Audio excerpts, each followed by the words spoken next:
Okay, so we get further into the interview with Vlad and Hassan Campbell, and he further proves my point.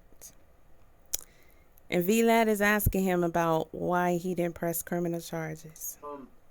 From my understanding, I was told that the window of taking him to court was actually closed. Okay. I mean, I'm not fully aware of how this works. I just thought it was. Yeah, so that's something I would definitely have to look into, because for me, he would have to look into. He doesn't know. I don't, in the Cassie situation, I don't want to sue him. I don't want his money. I don't get why is he, this is the second time he done brought up Cassie so far. Why? I don't even want to make it look like this is a money grab. Okay. But he's been getting money from Bambatta ever since. I mean, you can see them two together. He was with him. He even worked for them.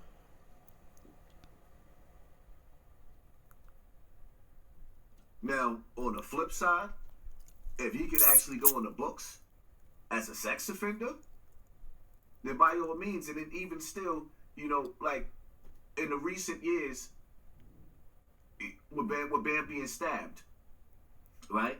Okay. Now, he's going to tell y'all about this. Wow.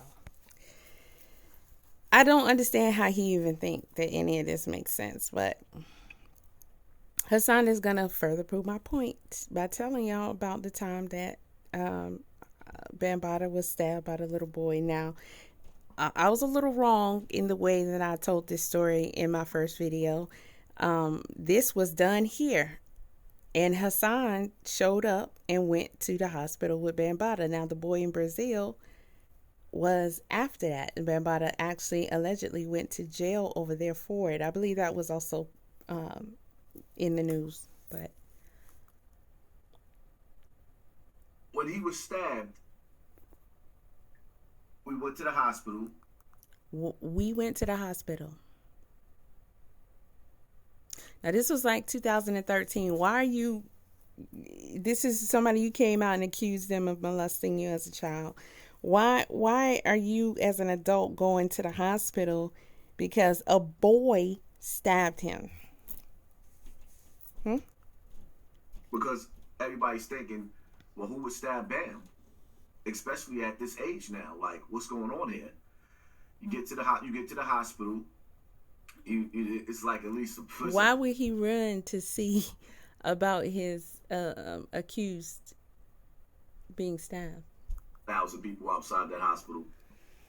Like, it's packed. And we didn't really get to see him because he was in the back of the emergency room. Ahmed was in the back. Ahmed was stabbed as well.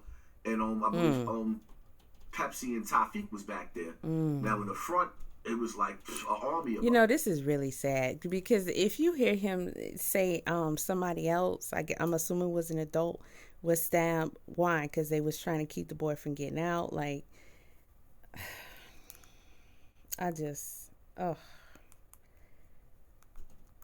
in the front. And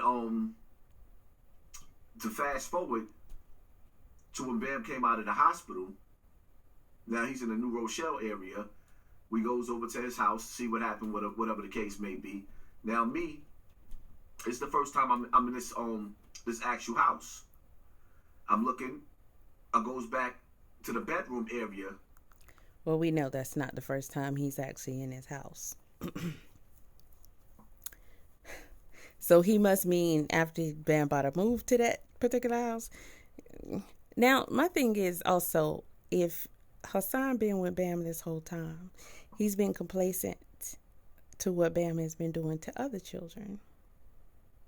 He became one of the same adults that he's told about numerous times in his stories that were participating and covering up for Bam when he was doing it to him and the other children, who he also said they talked about what was happening to them amongst each other.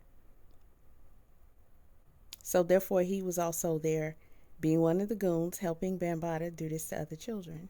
But then he want to come on the internet and raise all this ruckus. And as I'm listening to Bam's story, automatically, as soon as I seen the bedroom, I knew it was foul play. He goes into the story about how the young man, Ahmed, went to go get a sandwich. The young man was asleep. Then he woke up, went in the kitchen, and just started stabbing Bam. Ahmed comes in from getting a sandwich. Bam is screaming, being stabbed up. He stabbed Ahmed too. Trying to make it seem like he was just on drugs. When I seen Bam's room, that boy being in his room, Bam's room was small. You had to walk sideways to go in that room in between the bed. Automatically, it's just, I knew what happened. It was my Okay. He didn't come out then. But he went there. He saw what happened. He's telling y'all he knew then. There, regardless of what story they was telling, he knew why the boy stabbed him. Okay. common sense just kicked in. That boy went to sleep and I have to say allegedly, but he woke up to Bam giving him oral sex. And he's very confident about that. And he went in that kitchen and got the stabbing. Now, that same day, Bam gave me a picture of this young dude. So now I'm supposed to kill this young dude that you molested. And even though he might have been 17, 18, I'm not sure of the age he was then, he was a baby to Africa Bambaataa. And, it really, really haunted me. I had that picture for a while, but for some reason, after a while, I just threw it away. I don't know why. So imagine all the other dirty work he's done for them. I threw the picture away. Right, because this happened in 2013. I forget the date of when he got stabbed. Yeah, based on my notes, that's what happened. Yes. I don't think, listen, y'all, I don't think Hassan forgot the date, okay? What happened to that boy? What happened to that boy? That was a hot tagline going around YouTube at the time. Because Hassan was coming out and he was talking about he was supposed to, he was bragging that he was given the privilege of being the one assigned to go get the boy. But no one could find him. So, people were doing videos, and it started with Israel Doctrine.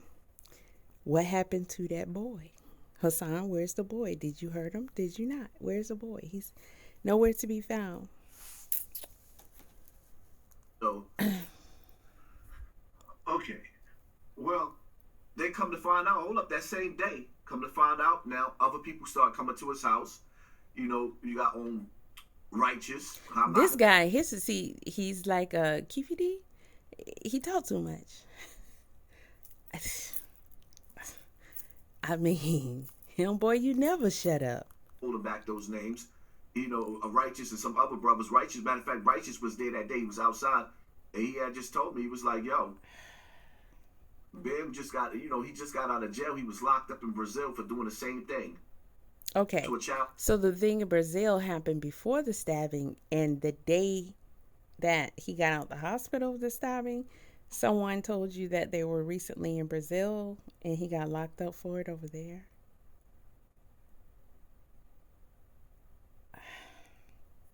Out there. And they got him out of jail. So, he's still heavy into being himself. See, those of you all who watch Hassan now, who support Hassan, who find some value in his videos or entertainment or what have you, and wasn't here for the whole joyride initially, I hope y'all watched this VLAD interview and got what you're supposed to get from it, because while Hassan has been doing all this hollering and mad and fussing at everybody else on the internet, now, don't get me wrong, Hassan has brought to light a lot of things, a lot of people who were not only complacent, and they were cover-ups and, even involved in this mess. I would say he's kind of like the pre-Jaguar Wright, right? And I'm pretty sure Jaguar Wright thought that she was going to be on the level of Hassan Campbell. Because anytime he go live on his channel or upload a video, he gets hundreds of thousands of views. I'm pretty sure she thought that that's what it was going to bring her. Yeah. But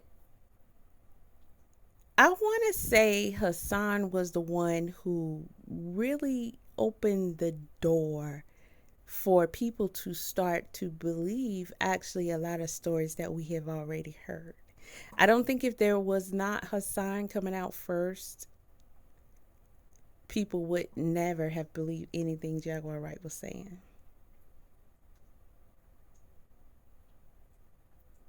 Hassan called out a lot of these people in the hip hop, and a lot of us not being from New York and just not into it that deep, just, like the music, enjoy the music, and didn't know these people like that. Didn't even know that so many of these people were actually a part of the Zulu Nation. So he did do a lot of uncovering. But it's him coming out, making it simply as if he was simply a victim. He was exposed. He didn't let us know, and which he eventually did by telling these stories. But he didn't say, I maintained my relationship with Bambatta up until recently.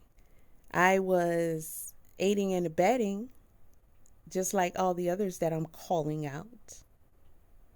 I performed hits for these are the things that he eventually said once he was outed and went to war online with the people who was exposing this. Like, hold up, son. He actually went to war with these people online for saying this. And then he began to tell his fantastic stories. Right. And I think at this point, the Zulu Nation has separated itself from Africa Bambaataa, right? Absolutely not. No. Okay. Absolutely not. That's why you got to ask yourself a question. When you see Ron Savage, right? And images, I'll send some of them to you. You'll see Ron Savage still with the Zulu Nation, hanging out with them at club. And we got a picture here of you hanging out with Bambatta. There's also pictures of you at the club with them, bodyguarding. So what are you saying, Todd? And I'm talking about some of the founders of the Zulu Nation after he just destroyed them. Around age 18, I rest my case. I rest. Your Honor, I rest.